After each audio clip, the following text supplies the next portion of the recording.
हरे Krishna Bhagavad Gita chapter 3 श्लोक 11 श्री भगवान उवाच देवन् भावायतनेना ते देवा भावायन्तु वा परस्परं भावायन्तः श्रेयः परम अवाप्स्यता। श्री कृष्ण भगवान कहते हैं यज्ञों के द्वारा प्रसन्न होकर खुश होकर देवता मनुष्य को भी प्रसन्न करेंगे और इस तरह मनुष्यों और देवताओं के बीच सहयोग से एक दूसरे के सहयोग से सबको संपन्नता प्राप्त होगी। Lord Krishna says the demigods will be pleased by the yajnas performed by living entities and they in return will please the living entities. Thus by nourishing one another there will be prosperity for everyone. देवता सांसारिक कार्यों के लिए अधिकार प्राप्त किए गए प्रशासक है। The demigods are empowered administrators of material affairs. प्रत्येक जीव को शरीर निर्वाह करने के लिए आवश्यक है वायु, प्रकाश, जल इत्यादि।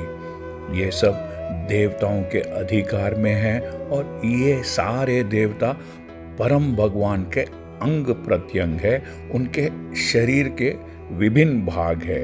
ये सारे देवता जीव की सारी आवश्यकताओं को, जरूरतों को पूरा करने के लिए भगवान द्वारा नियुक्त किए गए हैं, भगवान द्वारा अपॉइंट किए गए हैं।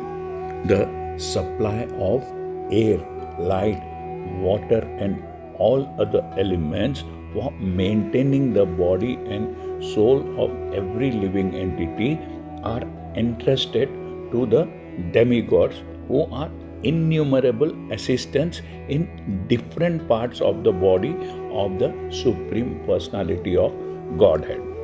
उनकी प्रसन्नता तथा अप्रसन्नता मनुष्यों द्वारा यज्ञ की संपन्नता पर निर्भर है। Their pleasures and displeasures are dependent on the performance of yajnas by the human being. कुछ यज्ञ किन्हीं विशेष देवताओं को प्रसन्न करने के लिए होते हैं, किंतु तो भी सारे यज्ञों में भगवान विष्णु को प्रमुख भोक्ता, प्राइम एंजॉयर की भांति पूजा जाता है।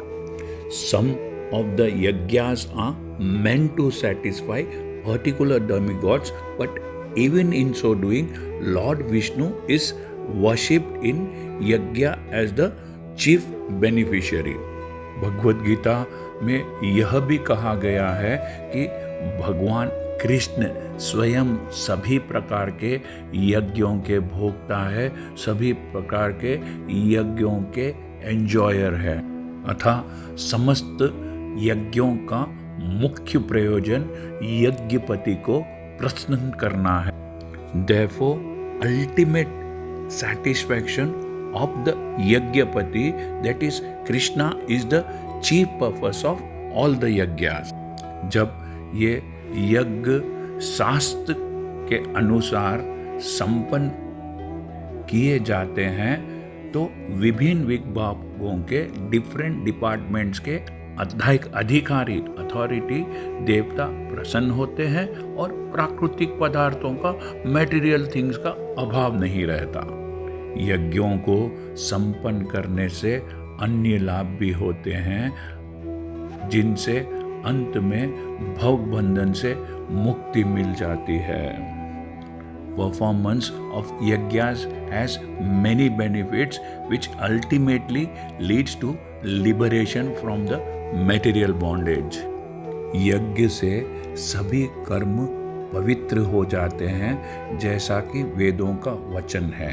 यज्ञ से मनुष्य के खाद्य पदार्थ, खाने की वस्तुएं शुद्ध होती हैं, प्योर होती है, और शुद्ध भोजन करने से मनुष्य का जीवन शुद्ध हो जाता है, और जीवन शुद्ध होने से स्मृति के सूक्ष्म तंतु fine tissues in the memory शुद्ध होते हैं और स्मृति तंतुओं के शुद्ध होने पर मनुष्य मुक्ति मार्ग का चिंतन कर सकता है और ये सब मिलकर कृष्ण भावनामृत तक पहुंचाते हैं जो आज के समाज के लिए सबसे आवश्यक है। बाय परफॉर्मेंस ऑफ यज्ञ one's eatables become purified, and by eating purified foodstuffs one's very existence becomes purified.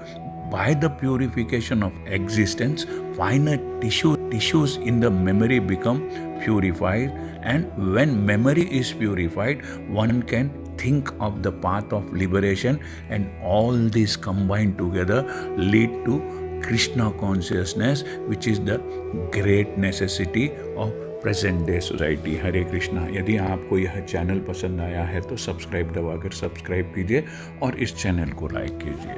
Thank you. Hare Krishna.